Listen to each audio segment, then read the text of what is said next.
Vous aimez le foot, vous êtes au bon endroit. Bienvenue dans Match après Match, le talk show de Blue Sport. On a beaucoup d'actualités dans le monde du foot cette semaine à décrypter. On va le faire ce soir avec Jérémy Manière qui vit sur les plateaux TV, qui voit plus sa famille, qui est là tout le temps. Salut Jérémy. Bonsoir. Hugo Curti pour le Blick. Salut Hugo. Hello. Habitué de l'émission évidemment. Et pour compléter l'équipe Blue Sport, Nicolas Emenech. Salut Nicolas. Bonsoir. Les gars, je propose qu'on commence par la Champions League. On avait un sacré programme cette semaine. Moi, ce qui m'a marqué, c'est la qualif de Manchester City, ce 7-0, alors que le match aller était compliqué. Quintuplé d'Hollande, enfin, encore une fois, on l'a dit 1000 fois, il n'y a plus les termes pour dire à quel point ce joueur il est incroyable. C'est de la folie, il a plus de 40 buts. Moi, c'est pas la qualif qui m'a surpris, c'est la prestation d'Haaland. Moi, je m'attendais à ce que City fasse la différence au retour à l'Etihad. On sait que à la maison, contre une équipe de Leipzig qui n'est peut-être pas le Leipzig de la saison passée, avec un Nkunku qui marchait sur l'eau, un Nkunku qui était d'ailleurs absent, je m'attendais bien à ce que City fasse le travail. Et là, ils ont plus que fait le travail avec un cyborg devant qui marque l'histoire et qui nous a encore surpris une fois de plus. Le débat, c'est un peu Pep qui le sort avant qu'il puisse marquer le 6e. Je ne sais pas si vous avez vu, mais là, en Coupe d'Angleterre, il a dit qu'il l'avait sorti pour éviter qu'il batte le record de Messi en Coupe d'Angleterre. Donc, c'est sympa de la part de Pep, mais c'est vrai que ça, c'est peut-être, je ne sais pas ce que vous en avez pensé, mais c'est logique, disons, dans une optique à moyen terme, même si à la pause internationale, mais on aurait presque aimé qu'il en marque encore. Le joueur, lui, pense à lui, et puis le coach, il pense à l'équipe, et puis au match qui arrive encore derrière. Et puis, il y a quand même de sacrés défis. City a toujours l'ambition d'aller chercher Arsenal, ils ont encore pas abdiqué. Si le record, c'est quand même le City de Pep Guardiola. C'est aussi lié à l'équipe et à lui. On parlerait plus d'Erling Haaland. Plus de Haaland que Bien Guardiola. sûr, mais ce serait quand même lié à Guardiola et à son City et à cette équipe-là, non?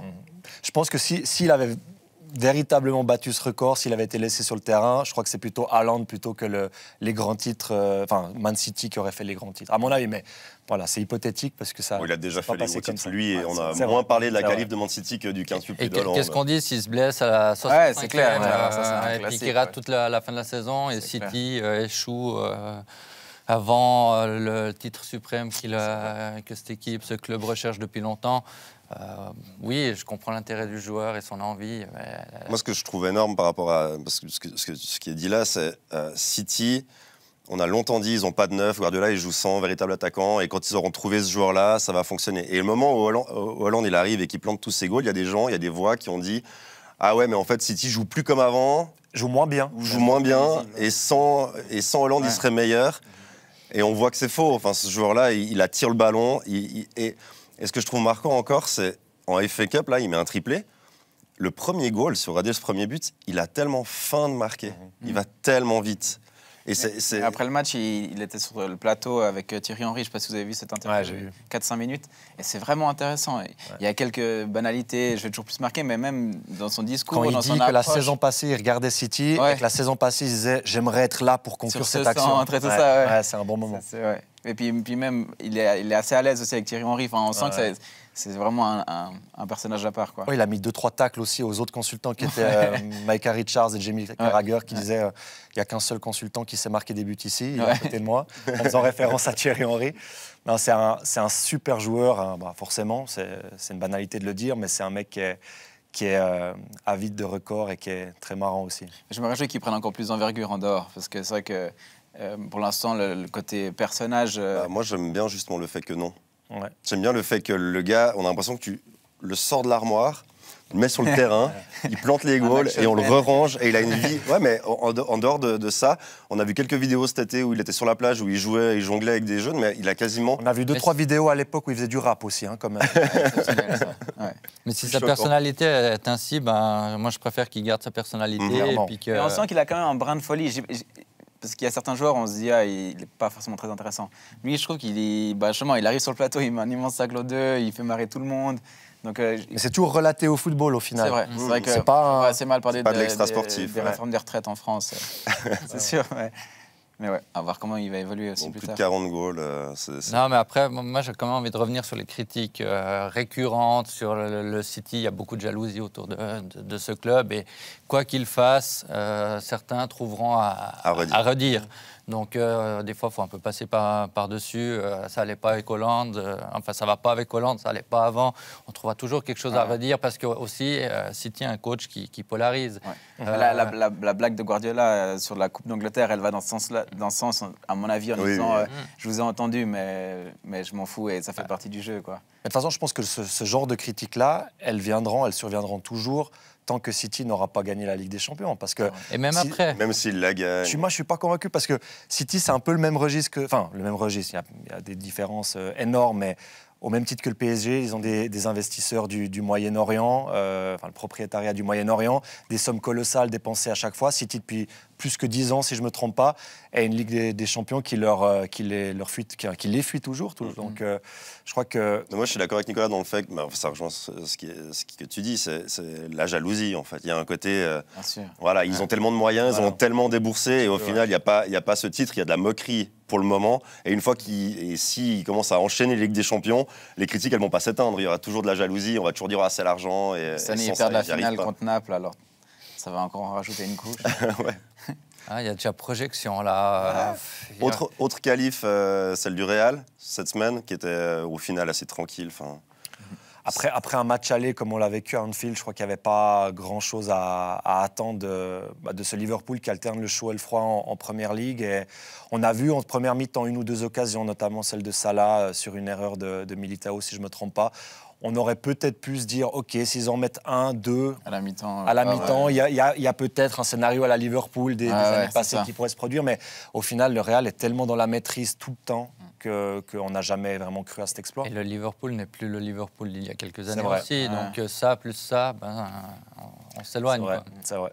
Ouais, un Gakpo qui n'est pas encore vraiment intégré, il a fait, c'est vrai, une bonne Coupe du Monde. C'est un joueur intéressant, mais il a de la peine à endosser la responsabilité qu'avait un Mané avant. Mais surtout sur la constance, j'ai l'impression. Ouais. Moi, sur le positionnement aussi. Moi, son positionnement, il m'interroge pour avoir vu...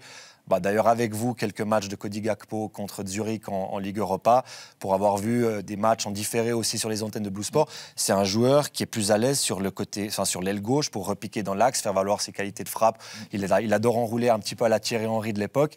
Il n'a peut-être pas les qualités d'explosivité d'un Salah de l'autre côté ou qu'un Mané avait à l'époque, mais pour moi, c'est contre-productif de faire jouer Darwin sur l'aile gauche et Cody Gakpo dans l'axe, parce que pour moi, c'est des profils qui ne sont pas mis dans les bonnes dispositions, en fait. Ouais, c'est facile après coup de dire que le club a fait le mauvais choix, mais Non, mais il y a deux mots importants.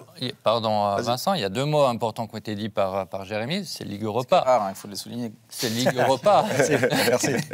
Non, il vient encore pas du top niveau. Darwin Núñez, lui, avait déjà une expérience et un vécu un peu plus haut. Gakpo, lui tombe. Il a une Coupe du Monde quand même aboutie derrière lui. Ouais. Malgré tout. J'imagine que sur une saison, la Eredivisie, c'est quand même pas... Non, c'est vrai.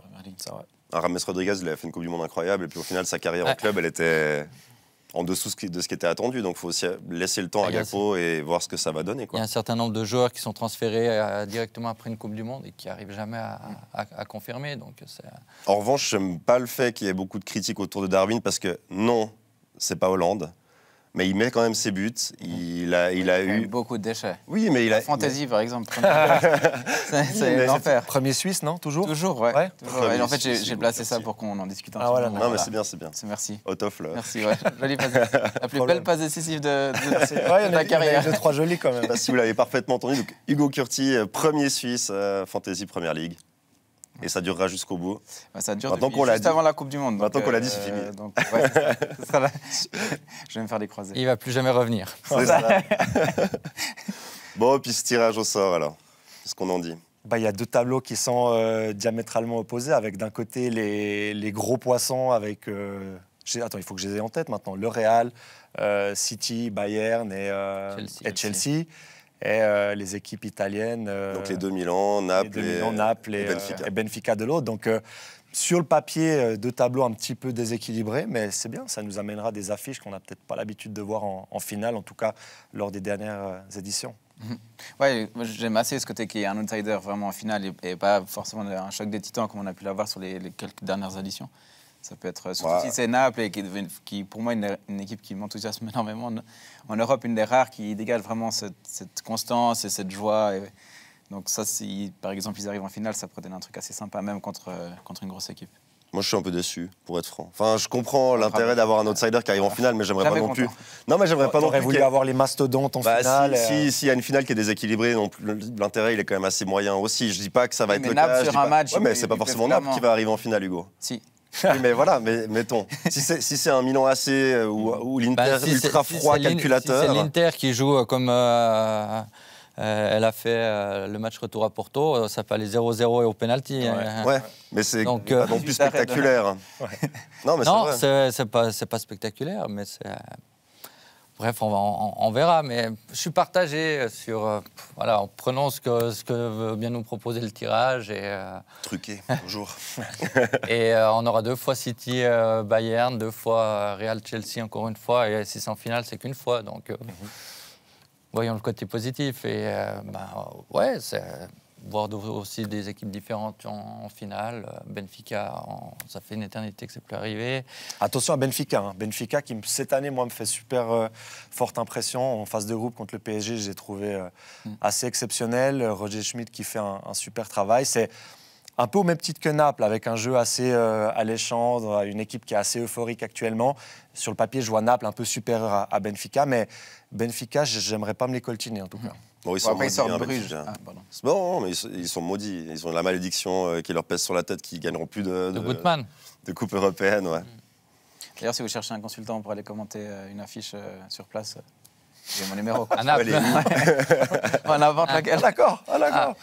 Ça place ses pions comme ça, là. OK. Il faudra voir avec ton employeur. Ça marche. On en discute après. Non, mais ce choc, moi, ce choc City-Bayern, je le trouve complètement fou. Et c'est... Il y a tellement d'histoires dans le match aussi. Cancelo, même Pep, ou pour nous les Suisses. Deux Suisses qui s'affrontent. Ouais. Ça a de loin pas toujours été le cas en quart de finale de Ligue des Champions. Sommer et Kanji, ils vont se croiser sur les corners peut-être. Mais... C'est ça. Non, et Kanji va blesser sa mère sur un corner. 2 Suisses, pour faire un peu la promotion de nos championnats helvétiques, passer par la Challenge League, avec aussi une manière de construire la carrière que je trouve assez remarquable, qui est peut-être le modèle recherché par de nombreux joueurs. La Challenge par League, la SF même, par la SF qui prône ce chemin-là. Voilà. Challenge League, un bon club en Suisse, un club bon mais pas top intermédiaire. Pour Dortmund, Akanji, c'était déjà pas loin du top, on est d'accord. On pensait presque qu'il était assez limite, enfin moi en tout cas. Quand il part de Bâle à Dortmund, pour l'avoir affronté, il était fort. Il était quand même... Il ne faut pas se dire, parce qu'un joueur est bon en Super League, il ne va pas pouvoir jouer dans des très bons clubs à moyen terme en Bundesliga ou en Serie A ou comme ça. Déjà à ce moment-là, à Dortmund, il faut certainement faire le pas intermédiaire. À ce royaume où tu disais, maintenant, à Dortmund, la Bundesliga, c'est comme ça que j'ai compris, que la Bundesliga était trop petite pour lui. Non, il était à un bon niveau, mais il n'était pas au-dessus quand il était à Dortmund. Mais dans les deux cas, leur transfert était un peu surprise ou un peu assez... Complètement. Dans des circonstances un peu spéciales, mais c'est vrai que...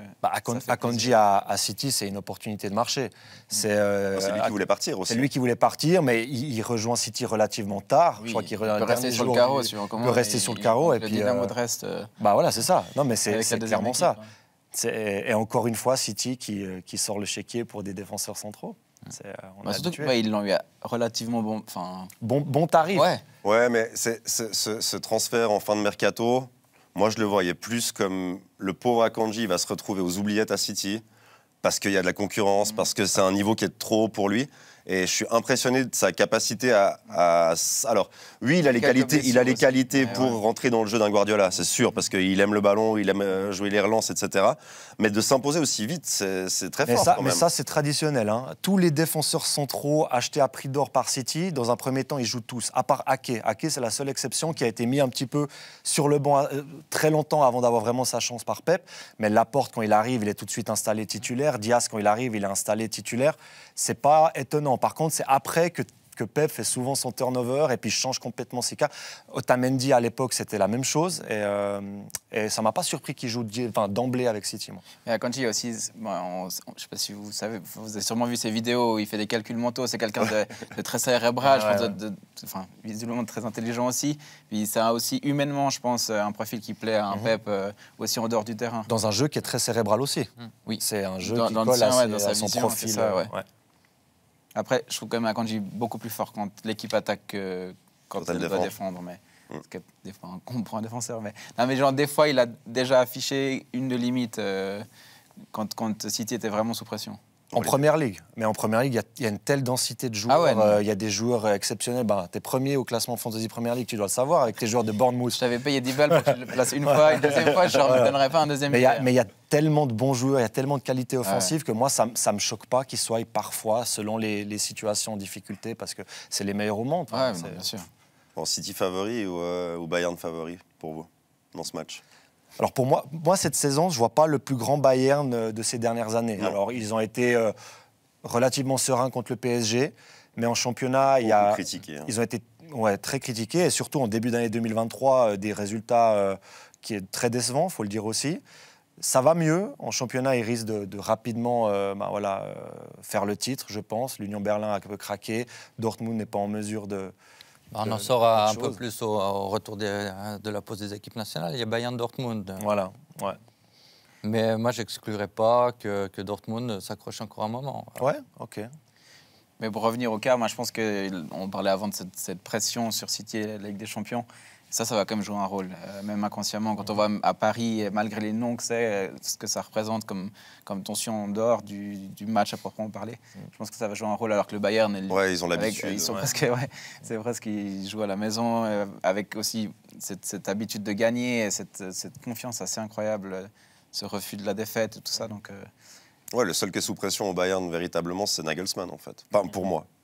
Après, il est protégé un poil par son contrat. Ouais, mais les médias sont très critiques envers lui. Il y a des victoires qu'il fête vraiment. On sent qu'il est tendu quand même. Alors un entraîneur qui est pas tendu. Mais arrogant. Bavarois, quoi. Mais en ayant autant de succès, autant jeune, je peux comprendre qu'il y a de l'arrogance. C'est une anomalie d'être aussi jeune et d'être autant vite dans un top club et aussi bon. Ouais. C'est vrai. Mais je faisais référence un peu à son comportement sur le banc et son aptitude à se prendre le bec avec tous les entraîneurs et staff adverses. On dirait un peu un jeune coq. Un petit peu. Nagelsmann avait tweeté. C'était qui? La Fédération de la Loose. Ça m'a fait beaucoup rire. Il gueulait Ils sont pas mal. très bons d'ailleurs. Non, mais moi, cette confrontation, je suis incapable de déceler pour l'instant un favori. Sur le papier, quand même, City, mais je pense. Mais techniquement, ils ont affronté non, mais aussi. si on regarde purement les prestations, les joueurs en forme, mais. Mais il y a encore 3 semaines de ça, City en Première Ligue, ils faisaient des matchs nuls, ils avaient de la peine à enchaîner, ils prenaient du retard sur Arsenal. À part ce match contre Arsenal qui gagne et qui fait un petit peu figure de trompe-l'œil.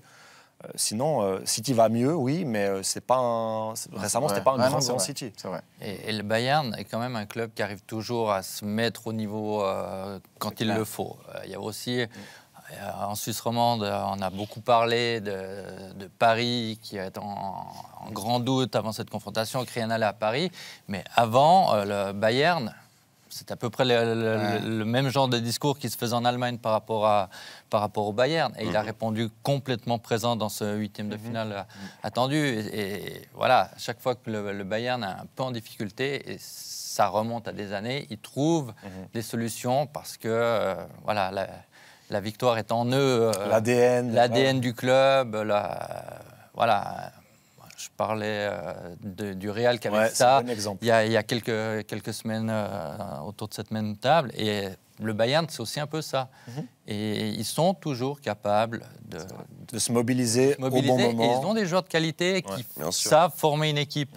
Ils se connaissent bien, la plupart, ils sont là depuis longtemps. Même les Goretzka, les Müller, on n'en parle même pas. Même les Pavard derrière et tout. Et Upamecano. Upamecano vient d'arriver, mais voilà, il y a toujours... Il a fait une telle prestation. C'est fort de ce Bayern. Impressionnant. Il y a toujours ces tauliers qui sont là. Kimmich, on peut même le mettre dans la même catégorie que Müller. Voilà, ils sont là et c'est un peu les garants d'une certaine identité, on va dire ça comme ça. Ouais. Ce qui est plus étonnant, c'est Choupo-Moting pour moi. Ils ont toujours Choupo-Moting devant. Un peu, ouais. Mais on en rigole. Mais c'est goal. C'est un super attaquant de complément qui rend de fiers services quand les attaquants tels que Mané sont pas là. Mais c'est pas un grand nom.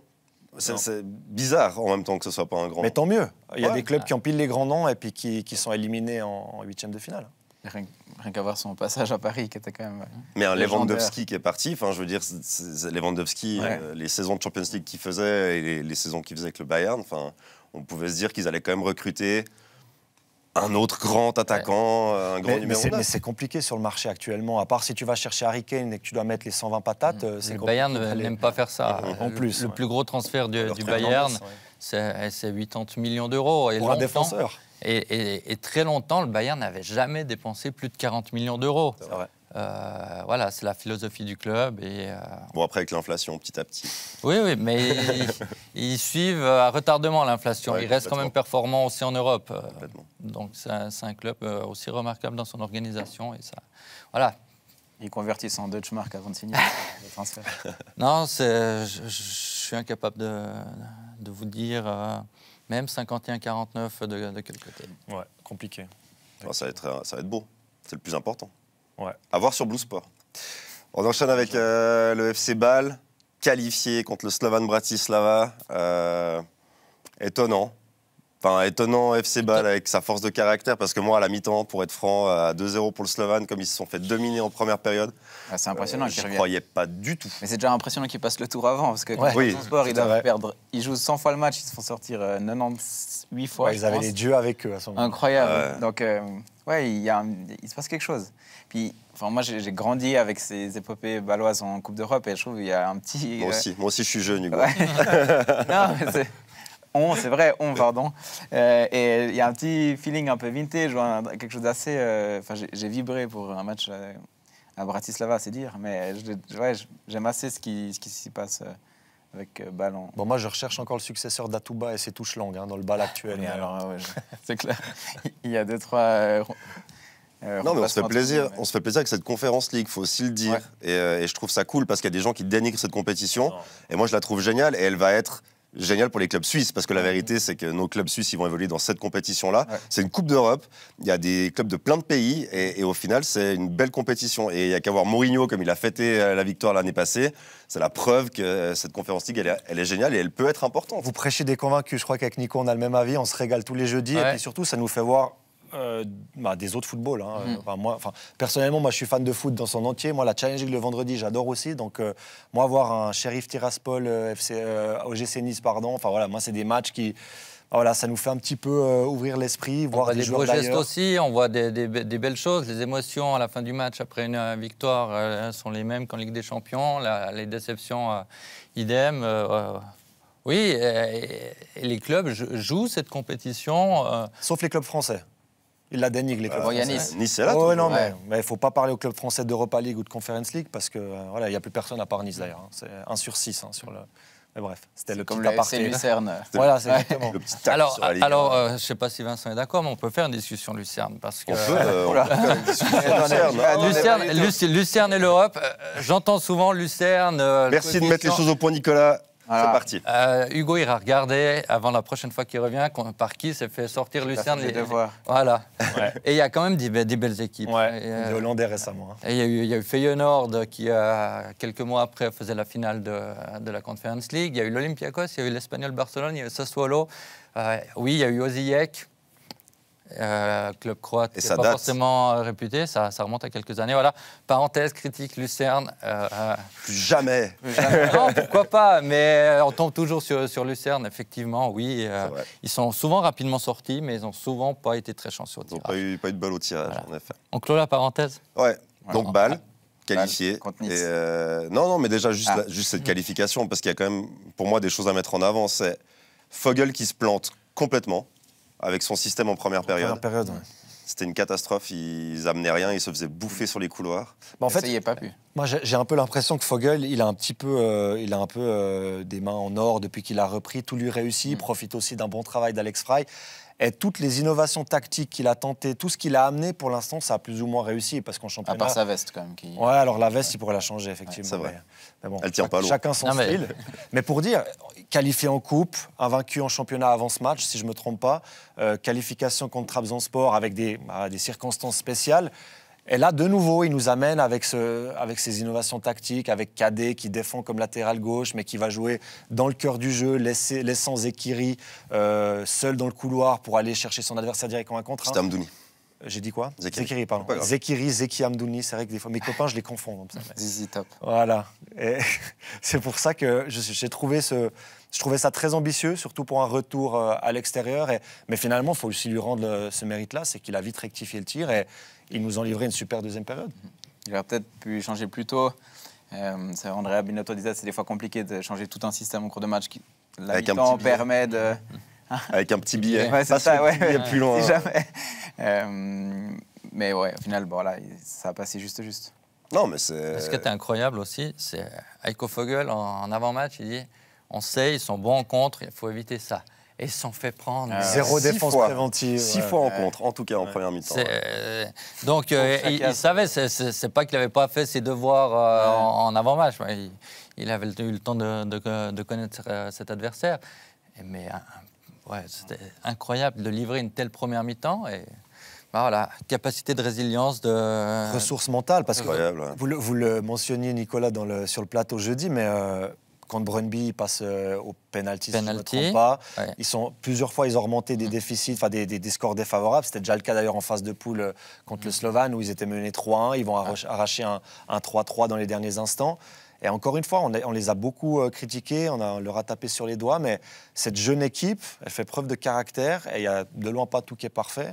Contre Nice, ça sera sûrement une autre paire de manches, mais il faut aussi les féliciter pour ce qui a été fait, puis pour représenter la Suisse de cette façon. Ouais, un Amdouni qui court 120 minutes, un Diouf qui court 120 minutes, Amdouni qui met ce but alors qu'on pensait que c'était presque genre bien essayé, dommage.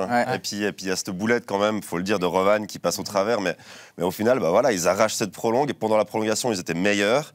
Ils devaient se qualifier. Et Amdouni, il faut oser. Armestir, surtout qu'il rate une grosse occasion pas longtemps avant. Enfin, il faut aussi une certaine confiance pour y aller et que ça passe.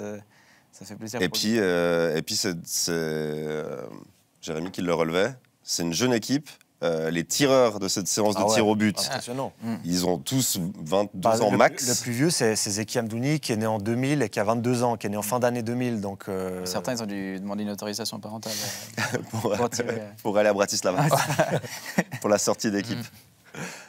Non, c'est de la folie. Je me réjouis de voir contre Nice, parce que j'ai déjà entendu 2-3 bouts de conférences de presse ou des citations de joueurs qui donnent l'impression de se dire que ça va être facile, ou en tout cas qui n'ont pas l'air très inquiets par ce tirage. Alors, ils ne regardent pas la Ligue 1 actuellement. Non, les Niçois. Les Niçois, probablement. Ok. Je pensais les Ballois. Je pense pas que les Ballois, ils sont allés, c'est bon. Avec un peu cette arrogance toute française. Ouais, j'allais dire. Je le dis. Je suis à moitié français, cette arrogance française. C'est des douaniers. Donc je me réjouis de voir ça. Je me réjouis de voir ça parce qu'ils risquent d'être peut-être un peu surpris, même si Bamba ne fait pas une saison exceptionnel, on le sait, mais en Coupe d'Europe, il y a ce petit grain de fond. On a envie d'y croire. On avait envie d'y croire contre Marseille l'année passée aussi. Puis au final. Ils n'ont pas été ridicules. Voilà, avec un peu de chance. Puis un but hors jeu en plus, qui avait été validé. Oui, mais je trouve pas. Enfin, j'ai pas trouvé qu'il y avait. Ils n'ont pas été déclassés. Ils étaient dans le coup jusqu'à un bon bout dans le match retour où ils pouvaient encore espérer. C'est pas que. Avec de l'ambiance et tout ça. Enfin, alors que sur le papier, Nice est peut-être un cran en dessous que de l'OM. Donc, Moi, là où je suis un peu inquiet, c'est que le Parc Saint-Jacques, dans ces soirées du jeudi, est peu rempli. Pour être gentil. Et puis pour des Suisses allemands, il était bien rempli par. C'est pas attractif. Il était bien rempli par les supporters de Trabzon qui avaient fait le déplacement. Freiburg, peut-être pour un. C'est différent. Non, mais je dirais. Comparativement, c'est comme si un club roman jouait contre un bon club allemand, mais pas un top club. Gladbach actuel ou Werder Brême, voilà. C'est ça. Et je ne sais pas s'il y a beaucoup de supporters niçois en Suisse. Il y en a certainement quelques-uns avec les Suisses qui sont passés à Nice, mais je ne pense pas que ça remplit le Parc Saint-Jacques. On aime bien l'OGC Nice. Je crois que les fans du LS. Il y aura bien la dirigeant du LS. Il y a un chef de presse roman aussi, d'un club roman qui est grand fan de l'OGC. C'est vrai. Mais oui, ils sont pas très nombreux. Non, je pense ils vont pas remplir le Parc Saint-Jacques. Et ça, c'est un peu dommage parce que c'est dommage que le public balois ne se mobilise pas pour ces soirées européennes.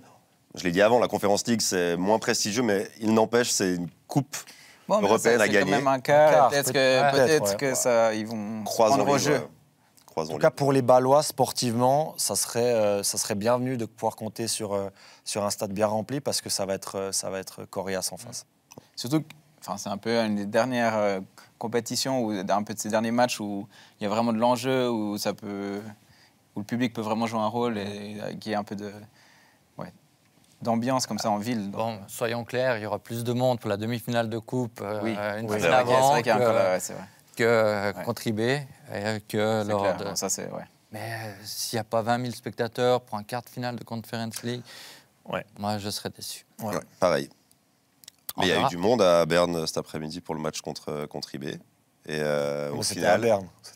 oui. Le public bernois a plus Oui. de raisons de. Je faisais une transition s'enthousiasmer. avec- Ah, pardon, je casse la Pleine de Ouais, transition. finesse. vraiment. Pleine de finesse. Pardon, Mais je me tais. C'est tellement fin. Je me tais. Personne n'a remarqué. C'est ça. Je me tais. Non, mais ce néo-classiqueur retardement. ce néo-classiqueur de cet après-midi qui a quand même tourné largement en faveur d'IB sans trop de peine. Circonstances atténuantes quand même pour Bâle, avec les 120 minutes dans les jambes, le Le déplacement. voyage, ouais. 3 changements seulement par rapport au match de jeudi. Zakiri qui se blesse aussi. Et tôt. Zakiri qui se blesse, ouais. Mais on n'en attendait pas autrement. C'est pas parce qu'on a vu le FCB briller sur la scène européenne qu'on se disait oh ben d'un coup ils vont être capables de battre IB sur le synthétique. pourquoi pas On voulait y croire un peu, Bah, non parce que pour moi, malgré les exploits de Bâle, IB est une équipe bien plus aboutie, bien plus expérimentée, bien plus forte intrinsèquement que le FCB, encore maintenant. Donc, le score de 3-0, oui, mais surtout, c'est sévère, non, parce que ça aurait pu être plus. Il est large, ça ne devrait pas se finir à 3-0, normalement un choc entre nos deux titans, Ça reflète mais ça reflète la Ah ouais. différence actuelle contre une équipe de Bâle qui a 120 minutes dans les chaussettes il y a 3 jours, 4 jours. Donc, c'était rien de très surprenant. Ouais, C'est triste pour Andy Zakiri qui devait rejoindre l'équipe de Suisse demain. Ça aussi, c'est une transition ou, Non, Ah, on va la faire après. C'était juste ma capacité à faire que la discussion soit fluide. D'accord. Non, mais Bâle, ça n'a rien de dramatique. En plus, les résultats du week-end sont plutôt favorables, pour ne pas dire extrêmement favorables, Bien sûr. dans cette fameuse lutte Avec pour la Saint-Gall, deuxième ça, place. ouais. Saint-Gall a perdu. Personne ne veut gagner. Lucerne a perdu. Et la seule confrontation directe, il y a un match nul. Donc, Bettoni va amener le SSU en Ligue des Champions. Personne ne va comprendre comment. Non, vraiment, on ne comprendra pas comment. Sion est dernier depuis aujourd'hui. Oui. Ouais. Ouais, ça sera pour la semaine prochaine ou pendant 2 semaines. Ouais, on peut en dire un mot si ça vous parle. Mais Ouais. à part peut la place arriver. au classement, je veux dire, C'est un peu inéluctable quand ça même. change pas l'état d'esprit actuel en Valais. Surtout que ça fait 3 journées que Winterthur a l'occasion, en faisant juste un point ou un gagnant, de passer devant et ils ont à chaque fois raté la marche. Donc il fallait bien que ça leur tombe dessus aux Valois. Non, mais, Ton jaune. Jouer digne, c'est leur vie. non, mais Bâle a vu aujourd'hui tout ce qui le sépare actuellement de Young Boys. Bah, Et on le savait un peu. oui, on le savait, savait. Si je peux ajouter un mini bémol, le nombre de matchs quand même joués durant cette saison par le FCB par rapport à un IB qui a été très tôt éliminé des coupes européennes. Donc, surtout avec un effectif comme IB, quand on voit qu'ils sont capables de faire rentrer Iten en cours de deuxième période. Ouais, c'est ça pas veut cool déjà pour les tout dire, défenseurs. quoi. Les 3 changements en deuxième mi-temps, ils sont dingues. C'est pas cool pour les défenseurs. Non, 60e minute, t'es déjà Eaton ou Greenwich. ouais. Bon, allez, courage. C'est dur. J'ai- Équipe de Suisse. Ah, c'est une transition. Là, oui. Allez, c'est parti. Ouais. Ça serait La liste de Murat Yakin, avec pour le moment pas de Cédric Eaton. Vous voulez commencer par les gardiens? C'est pas moi le maître de la discussion, Oh, Vincent. Moi, c'est la grosse info de la journée quand même. Elle peut être anecdotique, mais Jérémy Frick appelé en équipe de Suisse par Murat Yakin. Il le sait depuis hier. On a appris qu'il avait son numéro. Parce qu'il a vu le nom Murat Yakin. Non, il a C'est appelé Patrick Folletti. Ah, Entraîneur ok, des gardiens. alors ça va. Non, j'ai pas compris ça à l'interview. Ok. Autant pour moi. Ouais. Donc ouais, première sélection pour Jérémy Frick. Et l'histoire, elle est chouette. Oui, c'est super. Mais Comme il l'a précisé lui-même, première convocation. Oui. Première convocation, c'est vrai. c'est vrai qu'il faudra un La sacré... sélection, il faudrait... Ouais. Sacrée suite d'événements pour qu'il joue un des 2 matchs quand même. Mais oui, c'est une belle histoire. Je suis très content pour lui. Mais j'ai de la peine à ne pas y voir un coup de com' de la part de Murat, à qui on a rabâché qu'il n'aimait pas les romans, qu'il regardait que le FC Bâle et Getse. Et voilà, le match Et IB. et IB. Oui, mais IB, il est Getse, presque on en obligé. parle après. Getse, on en parle juste après. Ça, Dominique Schmidt, ouais. Mais là, le match est à Genève. C'est que, entre guillemets, le 3e gardien. Enfin, ouais, j'ai un peu l'impression la prolongation des billets n'est pas terrible, alors c'est peut-être un moyen de... Alors, sans rien enlever au mérite de Jérémy Frick. Non, bien très bien pour Ah, lui. ouais. Mais si le Suisse-Israël s'était déroulé à Saint-Gall, est-ce que Jérémy Frick aurait été le gardien convoqué? J'en sais rien. J'en sais Ça rien. serait un- et peut- Mais alors, Mais moi, ça me prouve une Mais chose. je veux rien déjà. lui enlever. Hein. Dans les Tant années- mieux pour lui. Ah non, Dans mais- les années passées, on avait des sélectionneurs qui regardaient assez peu ce qui se faisait en Super League. La vérité, c'est ça. Et Murat Yakin, on le voit fréquemment dans les stades, et dans les stades de tout le pays. Parce que comme ça, c'est des moins longs de déplacement, donc il a moins d'affaires. C'est pour ça. Ouais, mais il peut faire moins de notes de frais. non, mais par contre, pour revenir à ce que dit Nicolas, Non, mais c'est la preuve qu'il voit le championnat, Oui. et il y a des joueurs qui, d'ordinaire, ne seraient pas forcément convoqués. On irait chercher un deuxième gardien dans un championnat européen, et puis on le mettrait sur le banc de l'équipe de Suisse. je comprends, mais par contre, si on revient à ce qu'a dit Nicolas, si on commence à choisir, bon, il s'agirait du troisième gardien, mais si C'est on le commence à troisième faire gardien. sa sélection Non, en non, fonction non. du stade où va être joué le deuxième match de notre équipe nationale, mais c'est lunaire alors. Ça, on parle de l'élite de notre football. Enfin, pour moi, ça c'est Oui, mais disons que c'était entre lui et peut-être... Et Kuhn, Philippe Kuhn, peut-être. Ouais, c'est vrai. qui joue la Ligue Ouais, des qui est Champions quand même- avec qui joue la Ligue des Salzbourg. Champions, ouais. Donc, non, mais enfin, je le comprends. Je suis très content pour Jérémy, qui montre depuis plusieurs saisons que c'est un super gardien de Super League. Moi, dans mon esprit, je m'étais toujours dit l'équipe nationale, c'est la crème de la crème pour les joueurs de notre pays. Et là, Murat Si Yakin Mourad nous prenait a... les meilleurs joueurs, on serait parti à la Coupe du Monde avec Babou et la Tamba.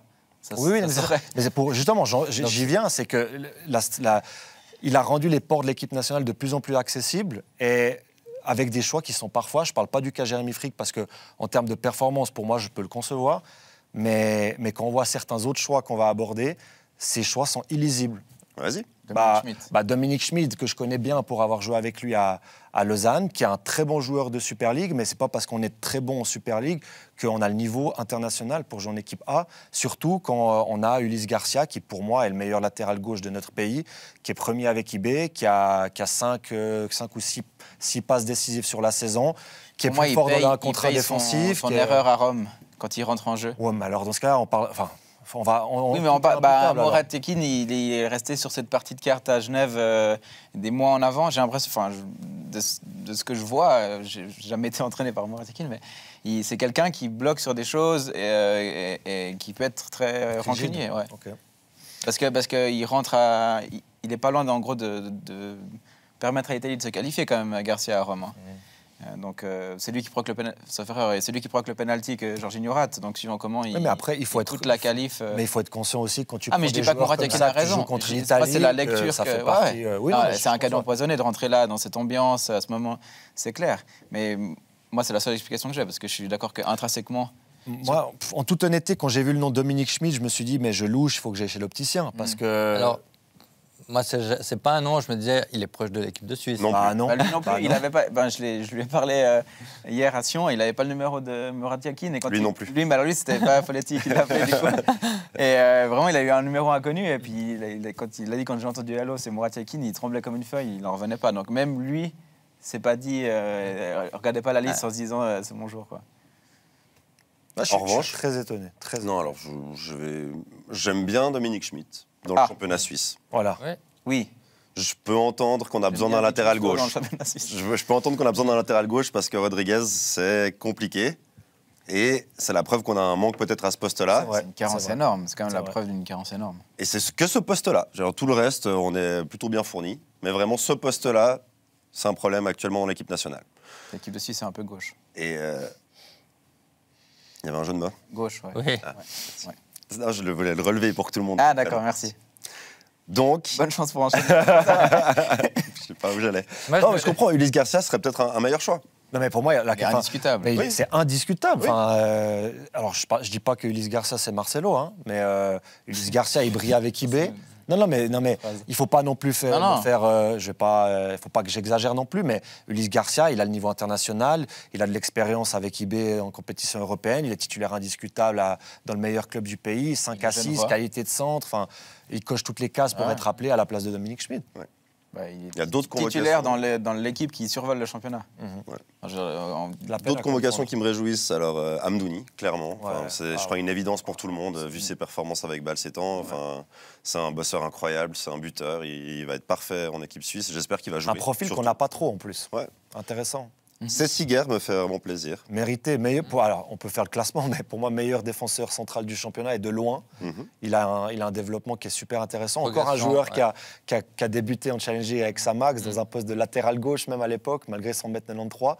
Pas forcément un prototype du latéral, mais qui a été... Bon, il était déjà central, mais il faisait ses premières minutes à ce poste-là. Et maintenant, depuis, il a progressé physiquement dans l'anticipation. Oui, mais aussi dans le vécu, dans l'aura. Charisme. La scène avec Giovannicio, elle est symptomatique quand même. Il arrive à faire disjoncter un ex-international trentenaire. C'est pas le plus malin non plus, hein, Giovannicio. Moi, tu dois mieux le connaître que moi, mais je trouve que c'est quand même, ça démontre quand, après le match, il dit c'est mon rôle de rentrer dans sa tête, que ce soit en gagnant des duels ou en le provoquant, en gagnant ce genre de scène. Et, c'est quand même la preuve d'une certaine maturité, d'une certaine capacité. Une assurance. Ouais, c'est ça, vraiment. Et c'est un gars, tu le suis encore en tant que coéquipier. Il est charismatique. Lui, il est fiable. Il est fiable et je pense, je ne suis pas dans le vestiaire de Young Boys, mais si lui pousse une gueulée, je pense que c'est pas pour rien. Et puis... moi, j'ai toujours ce match contre Anderlecht en mémoire, c'était de la folie. Oui. Le match retour, il était exceptionnel. Et je l'écoutais sur la radio belge, et c'était beaucoup trop marrant, parce qu'il n'arrivait pas à dire son nom, déjà.